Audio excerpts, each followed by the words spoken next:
AITA for ending Christmas dinner by putting my daughter's doctor on speakerphone? The dining room light was bright. Grace was sitting next to the window with her hands on her napkin, barely moving. My sister Brianna had stood up so fast that her chair scraped the floor. "She is faking it," she said, pointing right at my daughter. "Do not tell me she really needs all this." Grace looked at me for barely a second and then looked down. On the other side of the table, Connor, Brianna's son, was 11 years old and smiling as if he knew no one was going to stop him. He walked over to Grace's wheelchair, grabbed the handles and pulled it backward, proud of himself. "Come on," he said, laughing. "Stand up." I did not argue. I took out my cell phone and dialed a contact I had already saved. It was not a sudden whim. Even before arriving, I knew something could happen. The call rang. She did not answer on the first try. I sent her a short message. "It is happening again. Can you connect for a moment?"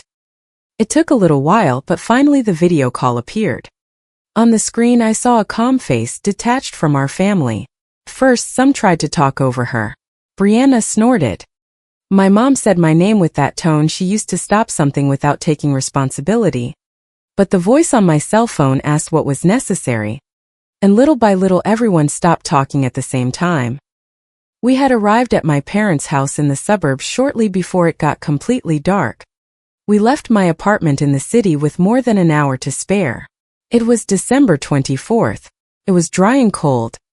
And any highway could get jammed because of last-minute shopping or family dinners. Besides, Grace moves slower when she is tired. In front of the porch there was a high step. My dad, Thomas, came out to greet us, offered his arm to Grace, and waited for her to settle her feet. I lifted the chair by the back, and he took the casserole dish. "I'll carry it, Nat," he told me. My dad helped like that without making much noise. Sometimes it was appreciated, other times it felt heavy. Inside, the house smelled like baked ham, spice cider, and the all-purpose cleaner my mom used when she wanted everything to look spotless. The floor was still damp. Evelyn, my mother, had already set the table with the good dishes, the ones with blue flowers. Grace sat down next to the window. I left her wheelchair to the side at an angle so she could reach it without asking me for help. My mom looked at the chair immediately. "Is it going to stay there?" she asked as if it were in the way. "Grace can reach it there," I told her. Grace tried to smile. "I am fine right now, Grandma." "I know," I told Grace. Then I looked at my mom. "And we are also leaving it close in case you need it later." My dad cleared his throat. Well, dinner is almost ready." My mom did not answer me. She just adjusted a piece of silverware that was already set so she would not have to look at the chair. Brianna arrived late as always. The front door swung open and a cold draft came in. "Merry Christmas Eve," she yelled from the entryway. She walked into the dining room without looking at anyone. Haley, her 13-year-old daughter, was right behind her with her cell phone in her hand. Connor ran down the hallway with his socks slipping on the freshly mopped floor, and stopped when he saw the wheelchair next to the table. "Ah, you brought the spaceship," he said, letting out a little laugh. Grace's shoulders tensed. I saw how she squeezed the napkin with her fingers. Brianna looked at the chair and then looked at me. "The wheelchair thing again? Is it the wheelchair thing?" I replied. "It is what keeps her safe." Brianna made a face. My mom let out a light laugh. "Enough, let's just have a peaceful dinner." Connor stayed close to Grace's side, looking at the chair as if it were a toy. Grace tucked her feet under her seat. At the head of the table was my grandfather George, my dad's father and Grace's great-grandfather. He was 80-something years old, although he never said how many. He sat up straight in his gray sweater with that faint smell of lotion that always accompanied him. When I helped Grace pull her dining chair closer, my grandfather's eyes softened. "Hello, Grace," he said to her. "How is school going?" My daughter's face changed. "Good. I got an A+ in history." "Ah, really? Very good. I am glad." Brianna let out a short laugh. "History? Sure, it must be comfortable sitting down all day." My grandfather did not look at her. He kept looking at Grace. "Have you kept drawing?" he asked her. Grace nodded. I brought my notebook in the car. Good, he said. It is always good to bring something of yours. My grandfather looked at the wheelchair for a second and then looked at me. It hurt me that he did not say anything in that moment either. But I understood that he was seeing more than the others wanted to admit. Dinner started like almost all my family dinners. My dad cut the meat, my mom gave instructions. Brianna talked about everyone as if she knew better than anyone what was going on in each house. Grace ate slowly, saving her energy. Halfway through dinner, Haley stood up and propped her cell phone up in front of the table. Wait, she said. I want a picture. Grace blinked. Okay. Haley looked at the screen. Grace, can you stand up for a little bit? It just looks weird if some are sitting and others are not. I cannot, Grace said quietly. Brianna's fork stopped halfway. She looked up as if she had been waiting for that phrase. You cannot, she repeated. How convenient. Brianna, my dad warned. She ignored him. She pushed her chair back, stood up, and placed both hands on the table. Excuse me, but I just do not know what to believe anymore, she said. We all beat around the bush, but someone had to say it. Grace froze. It was not just that she stopped talking. It was as if she had retreated inward so she would not hear. And my mom did not tell Brianna to stop. It did not turn into a debate. It was a quick and familiar succession of comments. My mom leaned forward with that worried face she used when she wanted to say something harsh without seeming cruel. I have thought about it too, Evelyn said. Sometimes she looks perfectly fine when it suits her. My Aunt Margaret, my dad's sister, looked down at her plate. My dad put his knife down on his plate. It is Christmas Eve, he muttered. Are we really going to do this? Brianna raised a hand. I am just saying what we all see. Sometimes she does walk. That counts too, right? Grace swallowed hard. She is 12 years old. My mom interrupted as if that explained everything. Kids do things. My voice came out low. Grace has a medical condition. This is not decided by family comments. Brianna shook her head. Ah, of course. You are going to make a drama out of it now, Natalie. Grace's cheeks turned red. She moved her knees under the table as if thinking about getting up just so they would leave her alone. I placed my hand on her forearm. A brief squeeze. My dad looked at me like he did when he wanted everything to calm down, even if no one had done the right thing. And then Connor decided he wanted to participate too. He got up from his chair and walked behind Grace, where the wheelchair was within his reach. He grabbed it by the handles with shining eyes. Let's see if she really walks, Connor said. I said no, but he pulled anyway. The chair rolled backward and bumped into the china cabinet. Grace's hand shot out on reflex to where the chair should be and found nothing. Her breath caught. She looked at that empty space, and I saw the fear before she could hide it. Stand up, Connor said, laughing. Just for a little bit. No one moved fast enough. Brianna was smirking, as if that confirmed her point. My mom did not get up. My dad froze, so I stood up. I got behind Grace. Before putting my cell phone on the table, I leaned toward her. Do you want the doctor to speak? I asked her quietly. Grace breathed heavily. She looked at me, looked at the chair far away from her, and nodded. Yes, she barely said. So I called. When the video call connected, Dr. Rachel appeared on the screen. At first, she did not say anything. She looked at Grace, looked at me, and then observed the dining room for a moment. Brianna's discomfort was noticeable almost immediately. But I have to go back a little. When I was 9 years old, Brianna knocked over my birthday cake before anyone could cut it. It fell off the table with frosting, candles, and all, right onto the kitchen floor. Brianna looked at it for half a second, and then started crying as if she were the one who had been hurt. My mom ran over to her. Oh, my sweetie, Evelyn said, hugging her. Brianna pointed at me through her tears. Natalie did it. I opened my mouth confused. I did not even touch it. Do not start, my mom warned me. Then she looked at me as if the case was already closed. Why do you do that? She is your sister. My dad sighed. Nat, just apologize. I looked at the ruined cake on the floor and understood something I could not explain back then. In my house, Brianna's version carried more weight than whatever I might have seen. I said, "I am sorry," my throat burning as I said it. Brianna stopped crying almost immediately. She wiped her face and smiled at me over my mom's shoulder. That day I understood, even if I could not have said it like that in my house, Brianna was often believed first, and everything else was accommodated later. As adults, Brianna no longer just accommodated what happened. She also accommodated how others saw me. At a lunch with neighbors, she introduced me as super intense, the kind who gets upset over badly folded napkins. When I tried to explain that it was not that I was worried the food had been sitting in the sun for hours, she widened her eyes and said, "See? Always dramatic." Everyone laughed harder. After that, I learned to stay quiet in public. It was not that I was easygoing, it was that I already knew what would happen if I contradicted her. But then Grace got sick, and my silence stopped being something that only affected me. The first time I brought the wheelchair to a family gathering, it was supposed to be something simple. Grace had been having a difficult episode for several days, weak, shaky, stubborn about pretending she was fine so as not to worry anyone. The chair was not to draw attention, it was so Grace would not end up exhausted or on the floor.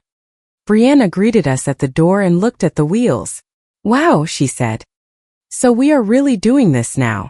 Grace tried to joke. "It is only for long distances." My mom's face tensed. "Natalie, are you sure this helps her? I do not want her to become dependent." "She does not become dependent by being safe," I told her. Brianna leaned toward Grace and lowered her voice, even though we all heard her. "If you make an effort, your legs will not forget." Later in the bathroom, Grace whispered to me, "Mom, I am sorry, I do not want them to get mad." "You do not have to apologize for needing help," I told her. Right there I understood that my family was also uncomfortable with what Grace needed. Connor and Haley learned fast. In a home, minors learn from what adults allow. At a family lunch at the end of November, Haley wanted to take a picture of everyone, and kept moving Grace around as if she were part of the decoration. "If you stand up for a little bit, it will look more normal," Haley said. Grace tried. She leaned on the table, stood up with her arms shaking, took one step and then another. Her face turned pale. Brianna's eyes lit up. "See," she said out loud. "She can do it." Grace sat back down, breathing heavily. After that, Connor started looking for moments to test her. If Grace laughed, he would say she was already cured.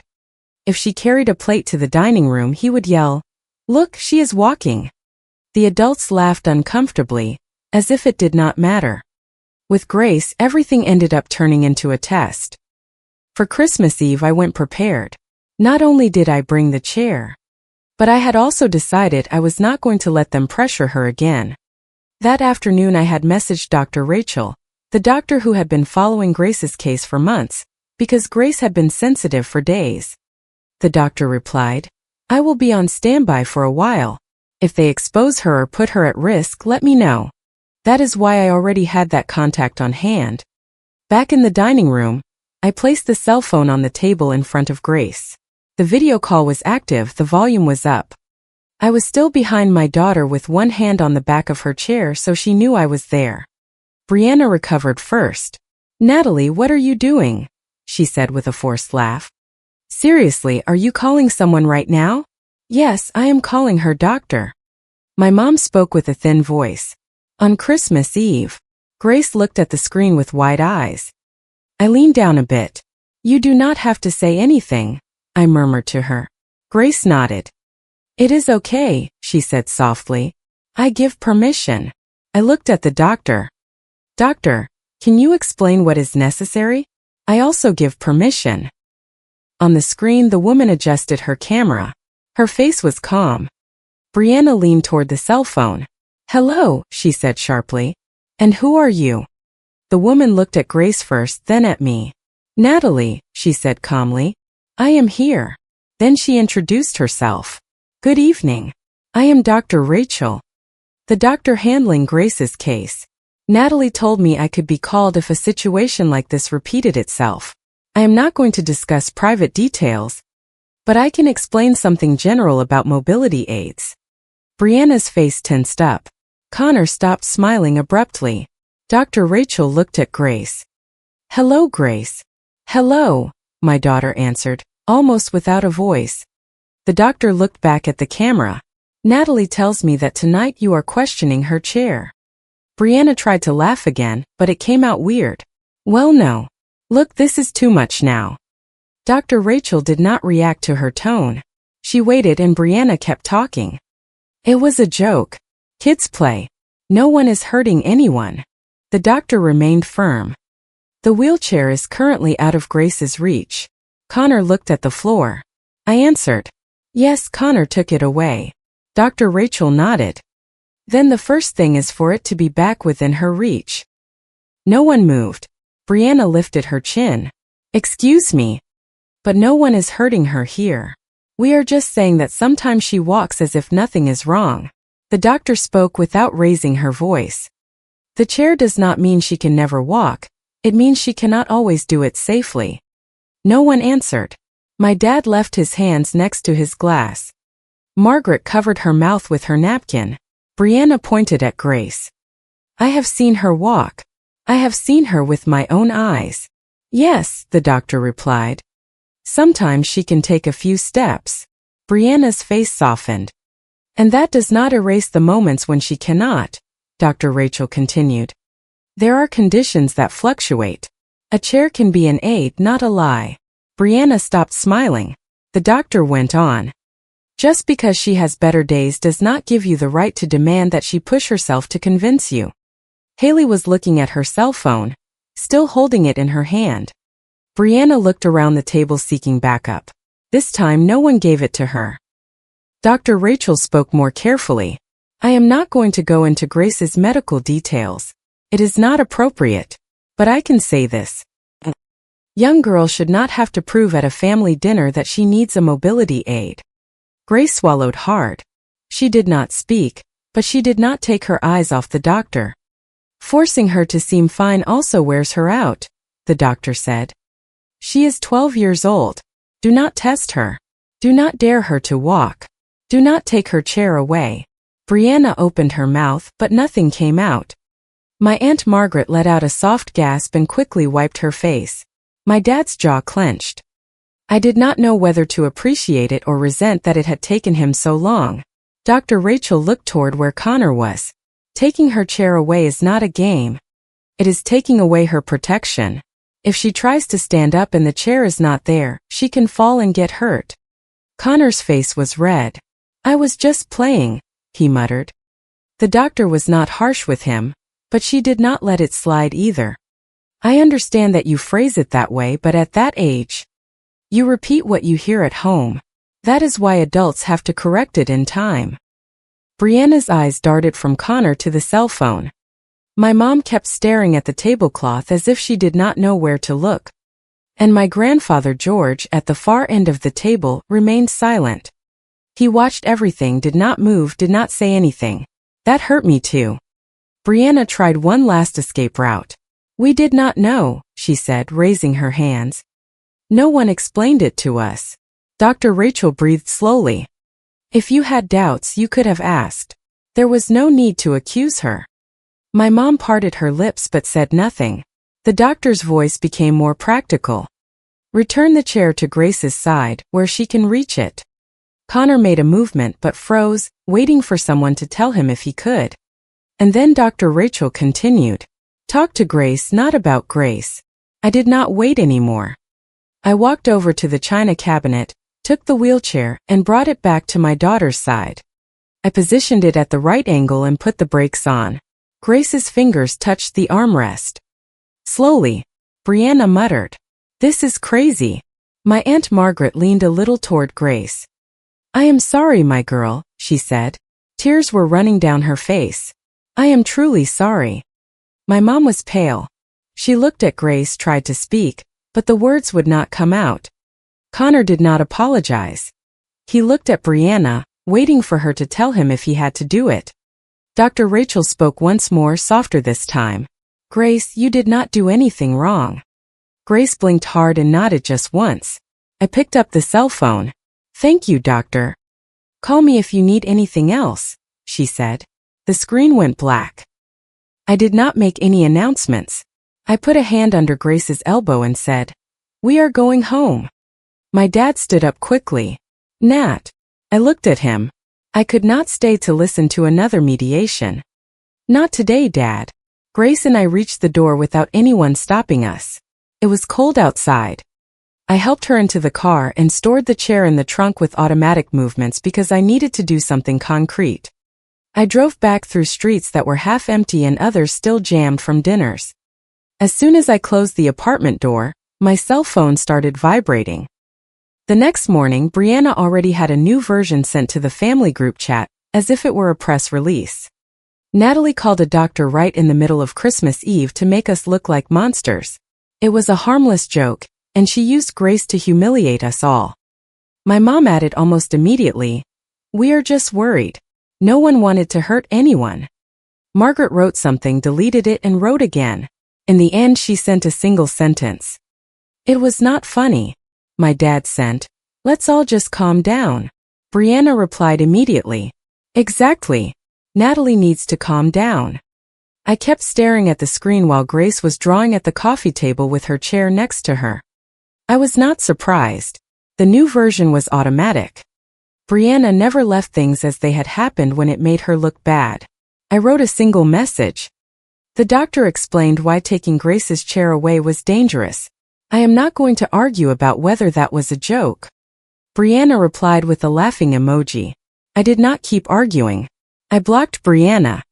I muted the rest and made it clear that I was not going to answer messages that minimized what happened. After that, the house felt less heavy. The next bout of pressure came right to my door. 2 days after Christmas Eve, Evelyn showed up at my apartment in the city with a tin of cookies, as if that were enough. I stepped out into the hallway and closed the door behind me. "Are you really going to do this?" she asked with her eyes wide open. "Are you going to cut off your family?" "I am protecting my daughter." Her voice sharpened. "Brianna feels attacked. You made us all look terrible." "I did not make anything up, Mom," I replied. This time I did not let it slide. My dad's car parked in front of the building. Thomas got out with a tired face. "Nat," he started with his usual mediator tone. I raised a hand. "If you want to see Grace, it can be here and with respect. No comments about the chair. No doubts disguised as concern. No messages from Brianna." My mom snorted. "Now we also have to ask you for permission to speak." "Now there are rules," I said. "And if Brianna contacts us again through you, or if you minimize what happened, the answer will be no." My dad swallowed hard. Then he nodded a little, but he nodded. "Okay," he said. "I am going to stop passing messages along to you. I understand." My mom looked at him as if he had betrayed her. I did not argue anymore. I took a step toward the door, and just then my cell phone lit up with Grandpa George's name. I went inside, closed the door, and answered. My grandfather's voice sounded low and firm. "Natalie," he said without a greeting. I saw what happened. I leaned against the hallway wall and lowered my voice so Grace would not hear everything. "Yes," I said. "You saw it." "I also saw that no one did anything in time," he replied. "Not your mother. Not your father. I did not speak up when I should have either." That last sentence left me quiet. He let out a breath through his nose.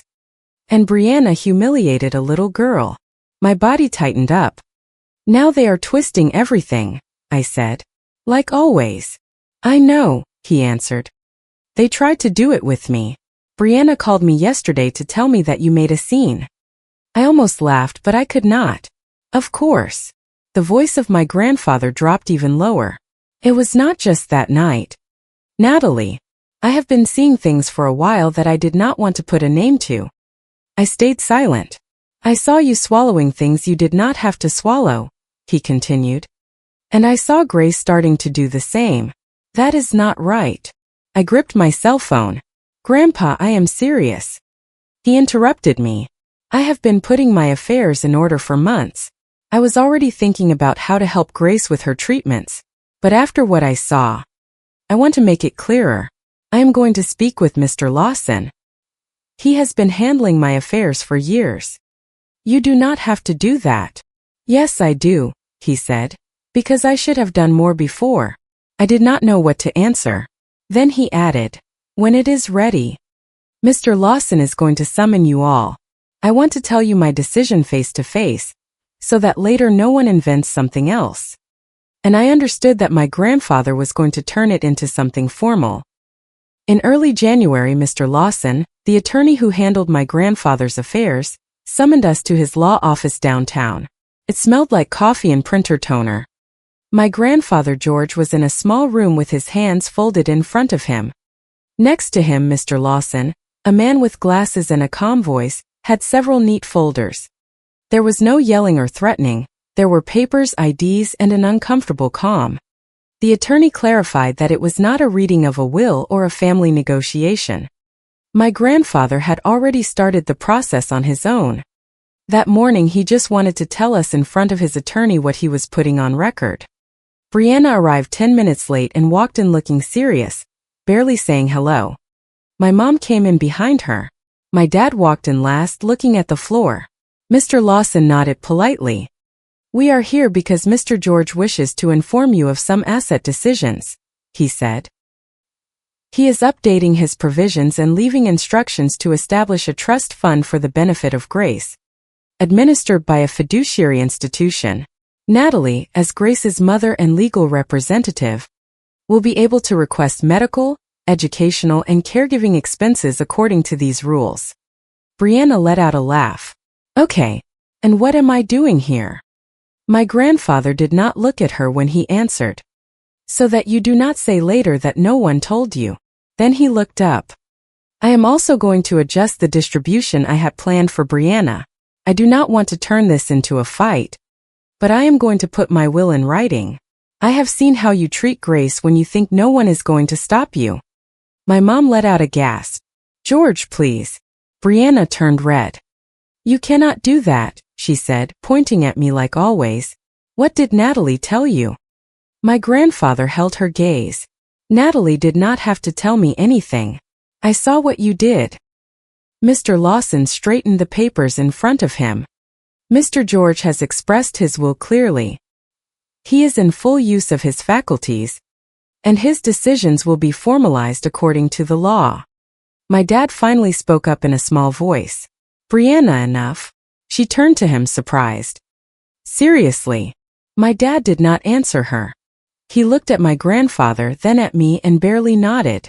It was a minimal gesture, but for the first time, he seemed to be choosing not to hide behind family peace. My grandfather did not raise his voice. Brianna tried to argue, saying they were exaggerating, that a family should not be torn apart over a dinner, but this time no one played along with her. Almost a year later, my grandfather died. The funeral was quiet, and afterward, for the first time in a long time, the house felt quiet too. Grace and I did not go to the family gathering after the burial. I did not have the strength for another living room full of half comments. We went home, made hot chocolate, and watched a movie. We did not talk much. A few months later, when the trust fund became operational, Mr. Lawson called me. My grandfather had sold a family property years before, and had savings that almost no one in the family knew about.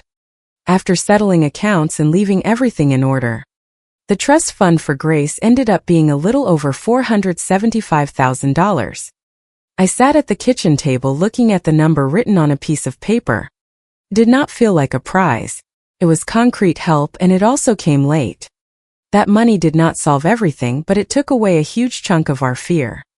It helped pay for consultations, therapies, equipment, and some adaptations to the apartment without me always having to postpone what was necessary. It also allowed us to stop living by crunching numbers before every appointment. Without hearing all the time that she was exaggerating, Grace stopped living prepared for someone to test her. Her episodes did not disappear, but she no longer went through them trying to convince anyone. If she needed the chair, she used it. If she did not need it, she left it nearby. No one gave an opinion. We remain out of contact with Brianna, and with anyone who still calls what happened that Christmas Eve a joke. Margaret wrote me a clearer apology later. Not everything was fixed, but she never called it a game again. My dad visits us alone now. He does not comment on the chair. He does not ask if Grace is doing better with that examining tone. Once he told Grace, "I am sorry for not standing up that night." It did not fix everything, but he said it without excuses. Now he sits down, asks her about school, and listens. Sometimes he brings sweet bread, sometimes he does not know what to say, but he stays. He did not become another man overnight, but he stopped acting as if he had not seen anything. My mom has tried to come back several times, always with phrases like, "Has not it been a long time already?" Or, "Can we just move past a dinner?" But she never starts with a clear apology for Grace. I do not close the door on her for fun. I close it because she still does not understand that it was not just one night. It was an old way of treating us, and I was not going to let it continue with Grace. Grace is better, not perfect, that does not exist, but she is more at peace with what she needs. More confident that she does not have to apologize for using a chair, for walking a little, for getting tired, or for saying she cannot. Sometimes I see her drawing at the table with the chair nearby and her bare feet on the rug, and I think of my grandfather sitting at the head of that table, quiet, watching everything. I would have liked him to speak up sooner. In the end, he did what he could. For years, I let comments slide so as not to make the problem bigger. That night, when I saw Grace reach for her chair with her hand, I understood that I could not keep doing that anymore. I did not yell or make everyone change. I just stood up, asked for help, and got her out of there. Over time, I understood that for Grace, that had actually counted. If you liked it, don't forget to leave a comment and support the channel by subscribing. See you in the upcoming stories.